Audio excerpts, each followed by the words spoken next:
Okay, welcome to the Training Cafe. I almost forgot the most important part of Training Cafe, which is coffee. Eric Hörst here. It's Monday, May 1st. It's been, I guess, 3 weeks since we last met here at the cafe. And I'm going to ramble on or coach or answer questions here for the next 30 or 45 minutes. If you are tuning in now and have a training question or performance question of any kind, type it into the comments box and I'll get to it in a few minutes. Because this is the Training Cafe, the one essential part of the show is that we sip coffee together. Climbers around the world, we unite over coffee or your favorite beverage. If you're in Europe, perhaps it's time for your evening beer. If you're climbing somewhere, maybe you've sent and it's a send beer. Let's have a sip together, folks. For me, it's noon Eastern time, so it's coffee. And yeah, if I look like I've been working out, I have been. I've got chalk still on my fingers. I put in my morning strength power session later today. Around 6 p.m., I'll do my second workout of the day, which is more of an anaerobic lactic session. And, I like to double up my workouts. I need to get in all of my training needs. I just finished up a brief trip to the Red River Gorge. I actually did a couple of trips over the last 6 weeks, maybe a total of maybe 3.5 weeks down there over the past 6 weeks. Kind of my spring climbing season. And so now I have a couple of weeks at home. I'm just going to do a very brief training block to get my strength and power back up, maintain my aerobic energy system, which is quite strong right now. That's primarily what I was training during the winter because of some knuckle issues I have going on, old guy stuff. And so I'm doing good on the endurance front, but I need to always be trying to top off my strength and power. And so that's kind of, when you get into the climbing season, the challenge for all of us climbers is if you're doing performance climbing outside, but also trying to get some training in, how does that all dovetail together? And it's complex. It really is to some degree experiential.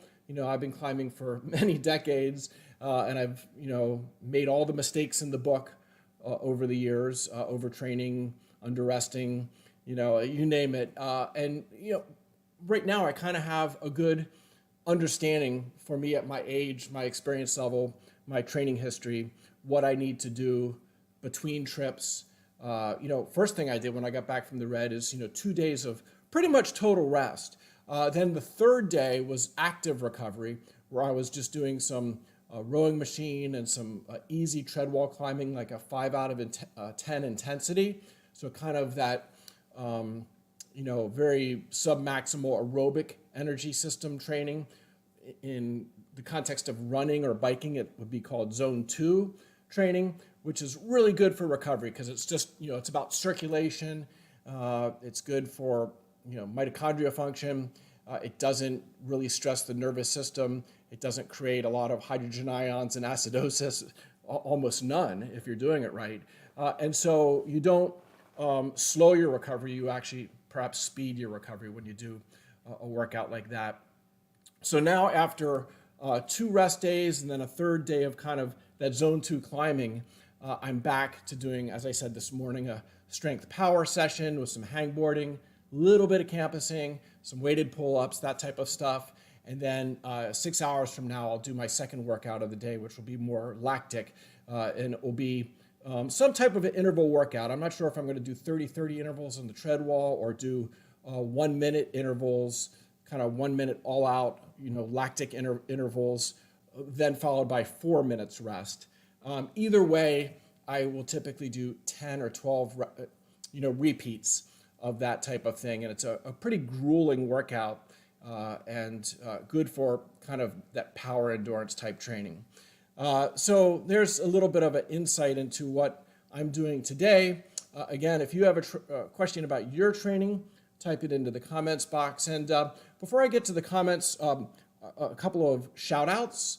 Not sure if you're into following competition climbing, but the first couple of World Cup events just took place. And of course, as an American climber, I'm rooting for the American climbers, though I love, following all the climbers from around the world. There's a lot of great characters and incredible talent out there. But very proud to see Brooke Raboutou win her first gold medal in the event a week ago in Japan.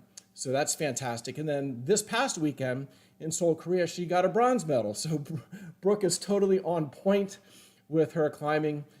She had a great season last year, and it seems she has not yet peaked. And so this could be terrific for her heading into, the Olympics next year in Paris. And something else I'm very pleased to see in the event this past weekend in Seoul, Korea, a 16-year-old Annie Sanders from Texas made finals. She got 5th place.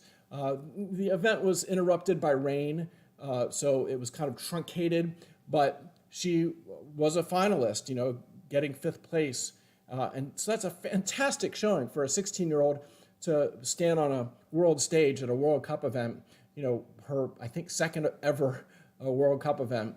That is a fantastic showing. And I'm happy to say that she's a PhysiVantage climber. So I have a little bit of a vested interest there. And so it's very early in the climbing season. Of course, the World Cup event or World Cup tour is coming to the USA. It'll be in Salt Lake City, I guess the 3rd weekend of May. So if anybody lives out in that part of the country, it's a really fun event to attend. It'll be speed climbing and bouldering, I believe, that they have at Salt Lake City. And I will be there Saturday and Sunday, so perhaps I'll bump into you at the World Cup. And one more thing before I get to answering, I see some training questions being typed in here. One more thing I wanted to share with you, just a little personal success. If you follow me on social media, perhaps you saw that a few weeks ago, I sent what is for me a really hard route, one of the most classic routes at the Red River Gorge called Kaleidoscope. I've been looking at that route for years. It's just a stunning overhanging arête at the drive-by crag. It's beautiful, but you get on it, it's intimidating because it's kind of burly from the get-go, right off the ground. And then it has high up on the arête just a myriad of scoops and pockets. It's steep and power endurance oriented. And there's just one good rest on the route, kind of like the halfway point. And so I didn't really plan to get on that this spring, but I was kind of project shopping. I guess my goal heading into the season, coming out of the winter with kind of a arthritic knuckle, I wasn't planning to get on my other project, Silky Smooth, at the Red because it's so crimp intensive, really hard on my knuckles. I'll save that for fall season. Hopefully I'll be in a little better condition then. But I kind of showed up at the Red just wanting to climb for volume and for fun. A lot of routes between 12A and 13A. And so that's kind of what I was doing this spring. And then I saw a friend of mine, young, strong climber, Derek, on Kaleidoscope working it and making some good links on it. And I said, hey, can I jump on it with you? And so I guess I joined him for a day or two and worked it bolt to bolt. And it felt really hard the first go, for sure, as projects do when they're at your limit. But I chipped away at it, and incredibly, it was kind of surprising. I sent it on my 5th session, maybe a total of 12 or 13 or 14 goes on the route, spread over a 5-day period, spread over a couple of weeks. And so 513C, not a hard route in the context of the grand scheme of things, but for this guy, age 59 plus, it's a pretty hard route. So I was really psyched to start my season off with a send of that caliber. And Red River season's about over now, the humidity coming in the east, and I will head out west for a time this summer. Maybe I'll see you in the mountains of Wyoming or Colorado if you're out that way. And then I'll circle back to the Red in the autumn season and maybe get back on my, I hate to say maybe Achilles heel, but the crimp fest that is Silky Smooth is pretty burly and kind of injurious for me. So maybe I need to rethink that route as a project. But it's so classic that I kind of feel like I need to do it because it is such an amazing route there at the chocolate factory. Okay, so enough rambling on. I see we have some questions in here. Let's fire through them. And when we run out of questions, then we'll wrap up the cafe. And every now and then we can sip some coffee. So let's get rolling here. Okay, first up, Vanessa. Is climbing every day really all that bad for you? Doesn't it depend on style? That's a great question. And maybe the most frequently given answer or start to an answer from Coach Hörst is it depends. And yes, it does depend on style. If you are out climbing slabby routes, less than vertical where you're standing on your legs, if you are, let's say, multi-pitch trad climbing in Yosemite, you're doing routes, classics like Royal Arches, which is, 10 or 12 pitch, 5, 6, doing routes like that where you're, it's kind of vertical hiking because it's just not that, technically difficult nor stressful on your digits and not powerful. If it's, really easy for you kind of climbing and also more leg-oriented climbing, then yeah, 5, 6, even 7 days a week. I mean, I don't really recommend 7 days a week. I think everybody needs a day off. You could climb and it wouldn't necessarily be injurious. So again, it really does depend on the type of climbing. Now, for most people, the answer would be no, and here's why. Most people are like me, or probably like you, where when they go climbing, they like to push themselves. You go to the climbing gym and you like to boulder hard or get on a rope and see how hard a route you can do, or go to the crag and project a route, or try to on-site or flash at your limit. And that type of climbing is where you're, placing high demands on your body in terms of power, anaerobic energy system being heavily utilized. There are metabolic byproducts. There are, central nervous system fatigue, central fatigue that develops. There is muscle and collagen breakdown that results from stressful climbing. We know how our muscles can be sore after a day or two of hard climbing. And in a similar way, the connective tissues, our tendons, our ligaments, our joints are stressed and break down on a microscopic level. Collagen, though there's not the same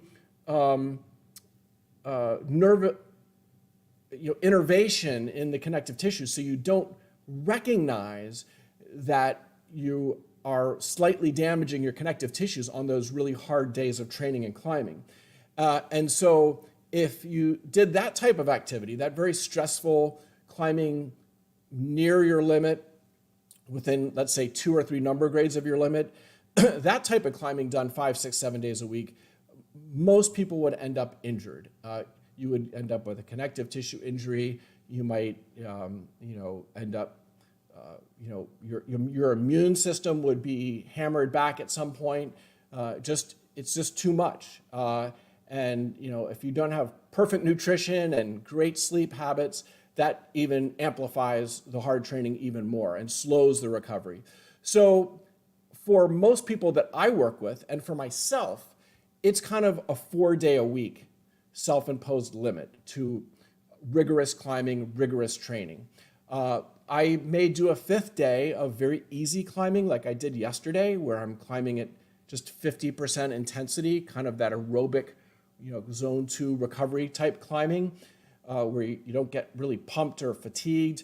You could probably do that on a 5th day. But for most people, if you're bouldering, sport climbing hard, climbing anywhere near your limit, 4 or maybe even 3, if you're injury prone, if you're newer to climbing, maybe 3 days a week should be the limit. And so it is very personalized, and there are a myriad of factors that come into it.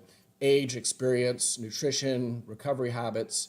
So I'll leave it at that. It's a calculus that we have to kind of each try to solve on our own. Next question.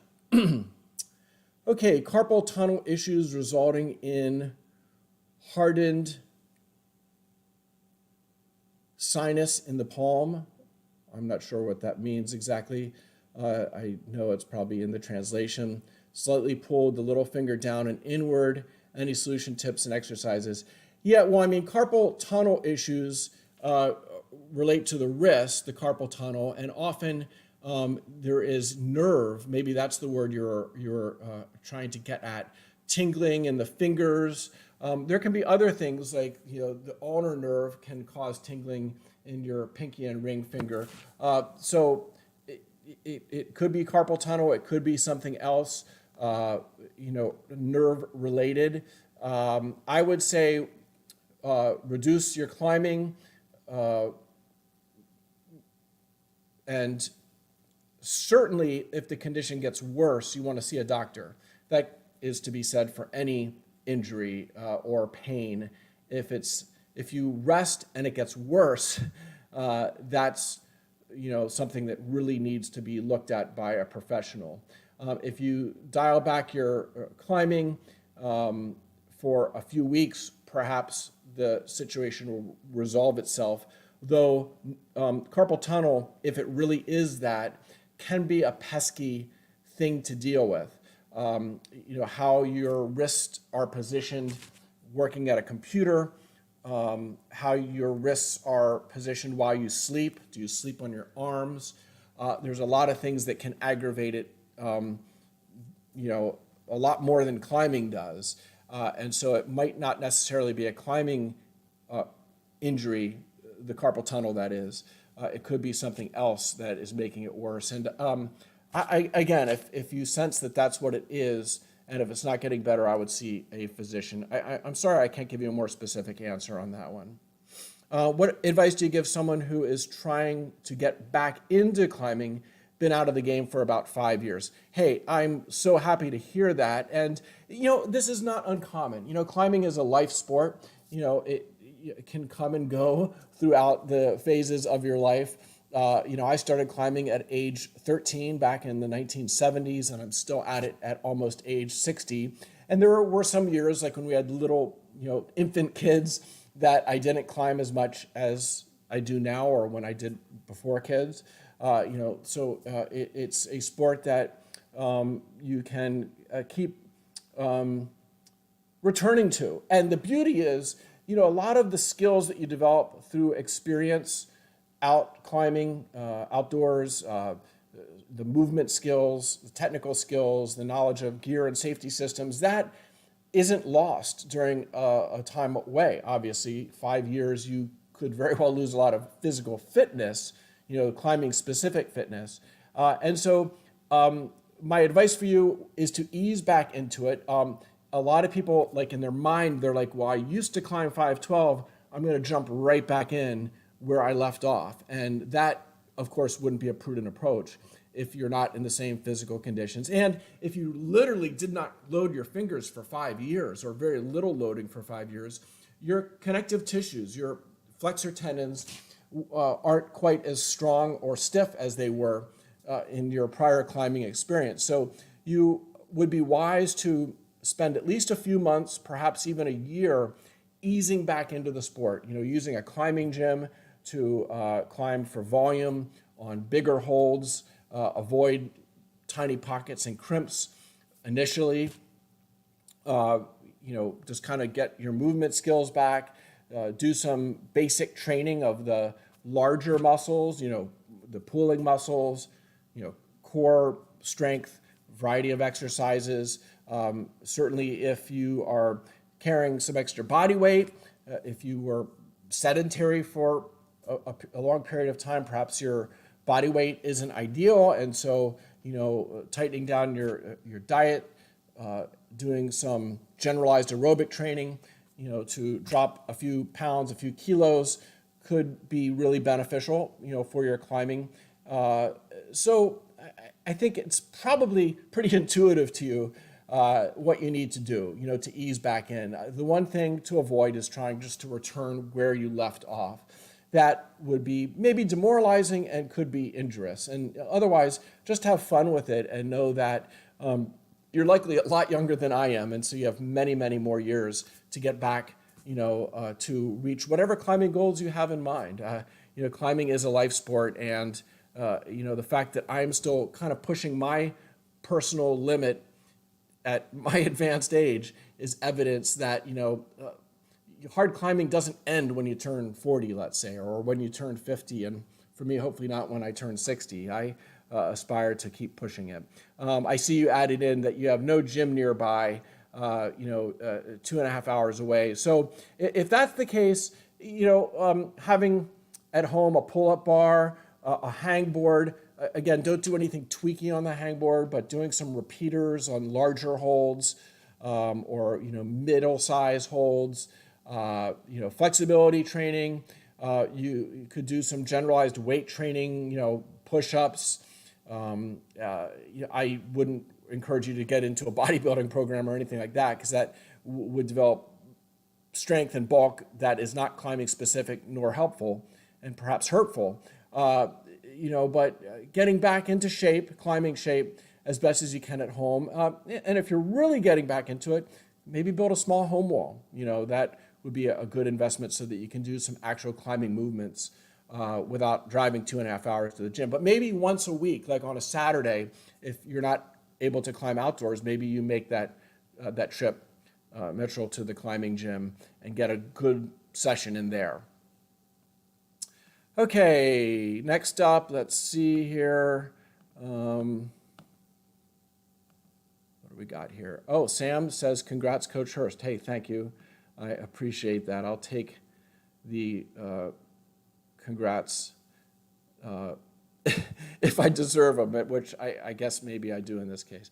So, okay, next up, what is your opinion on no hang finger training? Does it translate to climbing well? Yeah, I mean, there's a lot of, talk and certainly videos out there on social media and elsewhere doing finger training where you're standing upright, lifting with your fingers. And when it comes just to, finger strength, it's valid. It's obviously doesn't put you in that climbing position that a hangboard does. But not all climbing or not all training for climbing has to be as specific as it can be. And so if you really want to isolate grip strength, and arguably, it's beneficial to get yourself out of this posture sometimes, to be kind of more in that deadlift position where you bend your knees, hinge at the hips, keep your shoulders back. If you know kind of that proper deadlift technique, and then you can grab one of those, tension blocks or whatever you're using for an edge to lift a weight off the floor. That extension, that posterior chain extension and stiffness is a nice thing for a climber to expose their body to, just because it's so different from this position and, the climber, hunched over shoulder position that develops over many years of climbing. Something that gets your shoulders back, kind of opens you up and gets you upright and has you, extending through that posterior chain while you're pulling your grip. It could be a valuable thing. Now, should that be your main method of finger training? And I would say probably not. You might want to do a blend, 50-50 blend of, hangboard type training. If you're really strong, one-arm stuff. If you're me and most people, two-arm hangboard training with or without weight, or even with less than body weight, depending what your training goal of the day is. And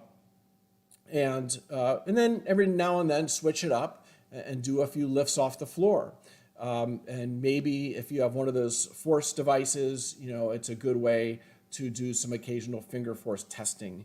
Though I really, as amazing as those force measurement devices are, and I have a few different types that I have here to use, I really don't think they should be like a regular thing. You just can't test yourself every workout.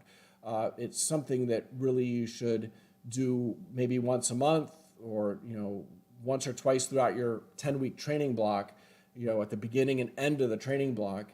And if you're not doing it with the same warm up, the same rest leading up to the testing, there are so many variables that affect grip strength on any given day that, the numbers you're measuring are kind of meaningless unless you have it really well controlled. Like you took 2 days off so that you're pretty much fully recovered, and then you do the exact same comprehensive warm-up, and then you do some finger testing. And if you do it that way, at the beginning and end of your training cycle, you can get some meaningful numbers that you can draw some conclusions from. But if you just go to the gym and warm up and do some finger force testing, what is it telling you? Are you, the same state of recovery, the same state of warm up, your nervous system fatigue, your central fatigue, is it, the same as it was 2 days ago when you finger force tested? No, probably not. Climbers are rarely at 100% because we do climb hard and train hard 3-4 days a week. And to really get fully recovered and get to true 100%, you need, for many people, even like 3 full days, even 4 full days off. You talk to a power lifter, they do that taper the final week and do really nothing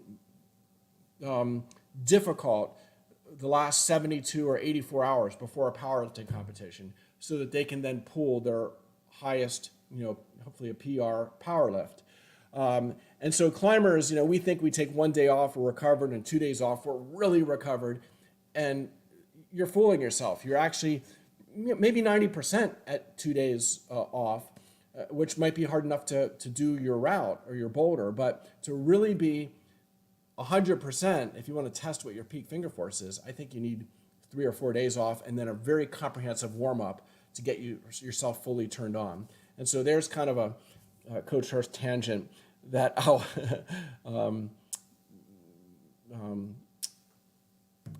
cut off at this point before I drone on here anymore. So, okay. How do you deal with low motivation, climbing, training injuries? What's the longest break you've taken? Yeah, I mean, everybody, struggles with that from time to time.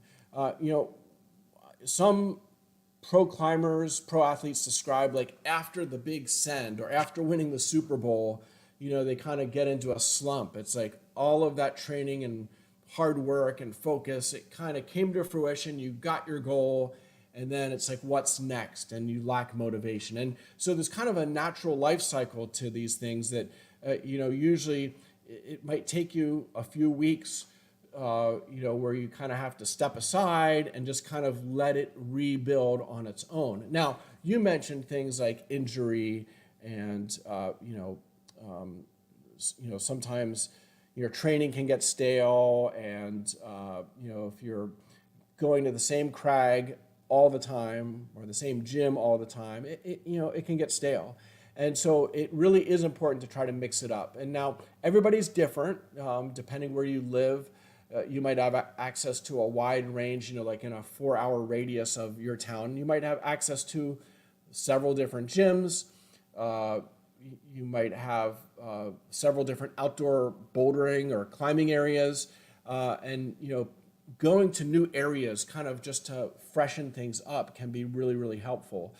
For me, I break up my year into seasons. And, so I have kind of a short spring season, and then I have a summer season where I travel like to Europe or out west, and then a fall season where I will be at the Red or the New, and then a winter training season where I'm at home. And so for me, having kind of 4 quarters to the year, kind of just when I'm getting tired of the spring season or getting tired of my summer trip, I'm home or I'm into a different phase that kind of kickstarts a new, building of motivation. And so introducing anything new, it could be a new training partner, a new climbing gym, a new crag, projects, setting a compelling goal to go to a new area, to travel to a new area, or to start working on a new route. That is something good to, rebuild motivation. And, sometimes there's nothing wrong with just saying, I'm kind of burned out on climbing and I need to take a few weeks off and do something else. Do another sport, go do some other things, sign up for a road race or a bike race and do that, train for that for a few weeks or a month, and then return to climbing maybe with a fresh mind. Okay, congrats on the latest achievement. Thank you, I appreciate that. What do you think about double set with max hangs and weighted pull-ups? The rests are quite long and I wonder if I could do them together. Haha, guess what? That's exactly what I was doing about 1 hour ago. So my strength and power workout, the way I organize it is I do a very extensive warm-up. In fact, let me just tell you what I did for my warm-up. I do a little bit of mobility work, some foam rolling, a little bit of movement, for my shoulders, rotator cuff stuff with rubber bands, just, basic, warm up, get the synovial fluid moving. I jump on a pull-up bar. I do 15 pull-ups, which for me is pretty easy, palms away. I do 15 body weight pull-ups. That's part of the beginning of my warm-up process. Then I grab two 30-pound dumbbells and I stand up straight and I roll them in my fingertips. And I do about 40 finger rolls. So that kind of gets those finger flexors recruited, gets some blood flowing. I feel like a light pump after about 40 reps with those finger rolls. So again, that's warm up. Then I go back to the pull-up bar and I do 10 chin-ups. So palms facing me, 10 body weight chin-ups. Then I get on my hang board, about a 20 millimeter edge, and I do body weight repeaters, one set, 7-3 repeaters. So that takes 1 minute. Then I go to another hang board, which has these deep pockets, very friendly, deep, rounded pockets. And I do a set of repeaters in different pocket configurations. So I'm slowly warming up my fingers in very climbing specific ways. But for me, at body weight on pretty good holds, it's not stressful yet. It's not like a workout. It's a warm-up still for me. If you're a beginner, this would be a workout. Then I'm back to the pull-up bar and I use a wide grip and I do 10 pull-ups and I think about pulling my scapula and my elbows together. Again, kind of warming up the shoulders and the muscles of the torso in different ways with the different pull-up positions. Then I do another set of repeaters with 30 pounds on my body on a 14 millimeter edge. So that, again, for some people that would be a workout. For me, it's just a warm-up. And I do one set of repeaters, and then I go to that pocket hang board with 20 pounds on, and I do those deep pockets again. So I've warmed up on crimps, 2 sets of repeaters, and pockets, 2 sets of repeaters, in a kind of a progressive way. Again, it's all warm-up for me. Very slow, warm-up. Then with that 20-pound weight belt on, I go do a set of 10 pull-ups. So that's kind of the end of my warm-up. I've already done 4 sets of pull-ups, something on the order of 45 repetitions of pull-ups. And I've already done 4 sets of repeaters, 2 at body weight and 2 with a little bit of added weight to my body. And again, for a beginner, that could be the whole workout. But for me, as a more advanced person who's been training for decades, that is the warm-up. And then to get to answering your question, the meat of the strength power warm-up or strength power workout for me, having done all that warming up, is 3 sets of 753 hangs on the hang board. So that's where you hang 7 seconds, rest 53, hang 7, rest 53, hang 7, rest 53. That's 1 set, okay? So I do 1 set of those with 60 pounds hanging from my body on a 14 millimeter edge. And then I rest 5 minutes. Now during that 5-minute rest, I go over to the pull-up bar and I put on 60 pounds onto my harness and I do 6 or 7 pull-ups. Not quite to failure. I stop a rep or 2 short of failure. I think today I did 6 reps with 60 pounds. So that is during the rest of, after my, 753 set. Then I circle back to the hangboard and I do another set of 753 repeaters. So it's 7 seconds on, 53 seconds off, 7 on, 53 off, 7 on, 53 off, which that is my preferred max strength protocol. And that second set I put 70 pounds on. So I'm ramping up, I'm recruiting and turning on the nervous system so I can do more weight on the next set. And then during the 5-minute rest, I rest like 2 minutes and I go over to the pull-up bar and I do another set of pull-ups with 70 pounds on my harness. And I think I did 5 reps today. And then I rest another 2.5 minutes and I'm back to the hangboard for another 753 repeaters. So 7 seconds on, 53 off, 7 on, 53 off, 7 on, 53 off. That completes the third set. And that set I did with 80 pounds today. Now, I haven't hangboard trained in 3 weeks because I was on a climbing trip. So I wasn't super strong today. If I'm really peaking my strength, those 3 sets might have been 80, 90, and 100 pounds. And when I'm really strong, I can almost do like one arm hangs. But I don't push it because, again, I'm old and I don't want to get injured. And I kind of know that fine line. And you have to kind of learn that as a self-coach, where that fine line is between effective training, hard training, and getting yourself injured. And so for me, the one-arm stuff, I kind of feel like is a little bit dangerous. So in any case, after that third set of hangboards, I'm back to the pull-up bar, this time with 80 pounds on.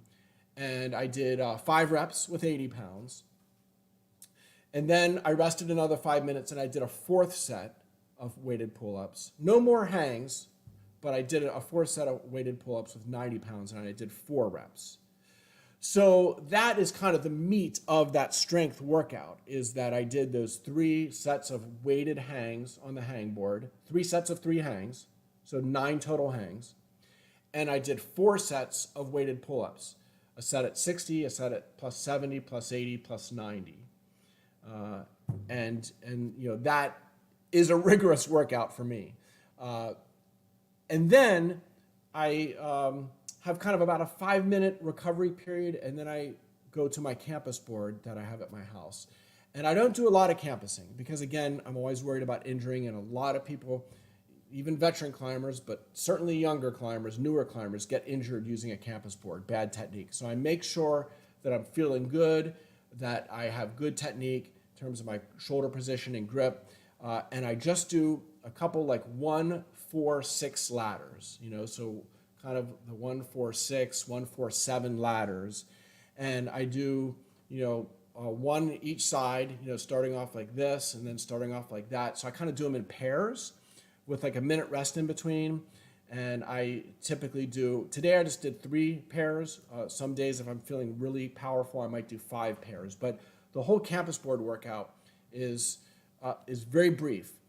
You just need a dash of that, to kind of fully recruit the nervous system and give you that disinhibition of the motor units that you're seeking to kind of help open up that next level of strength and rate of force development. And after having done all the weighted training in the basement, yes, there's a level of fatigue, but you're also fully recruited. So you can actually perform better on the campus board after doing some of that, weighted pull-ups and hanging exercises.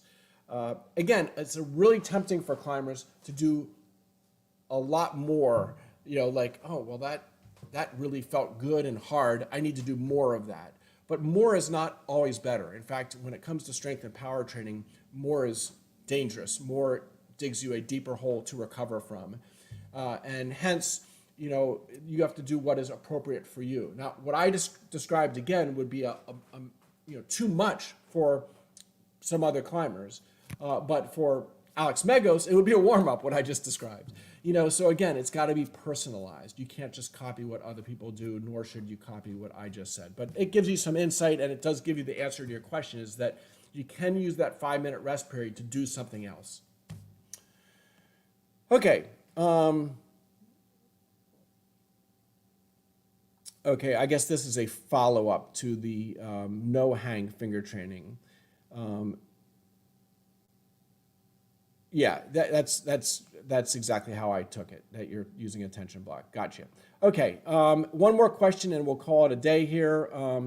Any experience with larger edge, 33 millimeter half crimp hangs? I don't mind putting a lot of weight on my belt and the edge feels safer. Okay, so here's the deal. If the edge is deeper than the depth of your DIP joint, so this is your DIP joint here. And so it's your flexor digitorum profundus muscle, the deep finger flexor, that flexes that last joint. So to do effective edge crimp, half crimp type training, you need to be only on that first joint. So for me, 33 millimeters would probably be maybe, begin to move beyond that DIP joint so that I'm getting a little bit of the next bone on. And so it isn't ideal for isolating that flexor digitorum profundus, which is what, like edge training should be doing, is trying to train that.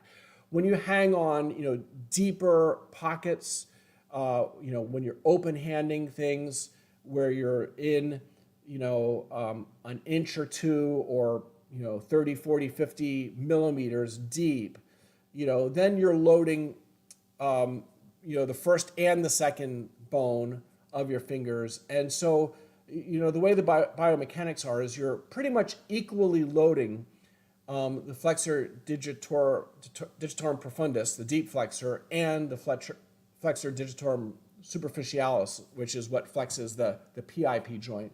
You're kind of equally stressing them both. So it's not like it's bad training to use that deeper, more comfortable hold, but you're training both of those finger flexor muscles pretty much equally. And, the weakness for most people is when they get on that first joint and have to crimp. People that aren't good crimpers or struggle with crimping, it's a weak flexor digitorum profundus, which takes many years to develop. And it's also about, the connective tissues in your fingers and your forearms as well. They will get stiffer and thicker over time. They actually hypertrophy very slightly over many years of loading. And so that makes the whole system more robust and more efficient, and again, will make you stronger. Campus training is actually one of the things that helps adapt the connective tissues in your finger flexors and your digits. If it doesn't get you injured, it will actually make your connective tissues stronger and stiffer and more efficient and a higher rate of force development. So there's benefit to doing small doses of campus training in addition to the hangboard training. And so kind of the bottom line is, this is where if you work with a coach or if you are really into self-coaching and testing, if you can, kind of determine what are your strong grips, like if you're strong at open hand but weaker at crimping, then that flexor digitorum profundus is what you really want to be targeting, a couple of days a week with your training. And you want to be using, I would say, more like a 20 or 14 millimeter edge, even though it might feel sharper. It will more effectively allow you to use half crimp to train the flexor digitorum profundus. But anything that extends past that first crease, the DIP crease, then begins to also equally recruit the superficialis muscle. And so there is value in training a variety of grips, obviously, because you get outside and we use a wide range, a myriad of grips outside. So if you just train crimp or just train open hand or just train pinch or just train pocket, that's not the smartest thing to do. You want to be able to kind of mix things up over the course of your training year. And obviously, if you're heading to the Frankenura to climb on pockets, well, then you might want to do a cycle of pocket training before you go there. Whereas if you're going to go to the Red River Gorge where you're climbing crimp ladders, then you might want to do a period of more crimp-oriented training leading up, in the months leading up to the trip. So, okay, I have been talking here for 45 minutes. My coffee has gotten cold. I guess it's time that we close the cafe for the day. As we head through the summer season, I will be traveling, so I'm not going to really have a set schedule. In the past, I've tried to do these every 2 weeks, every other Monday. It's going to be kind of hit or miss. So just keep your, hopefully you follow the Training for Climbing YouTube channel, you're subscribed, you'll get notifications, or you're a follower of the Training for Climbing Facebook page, or you follow me on Instagram.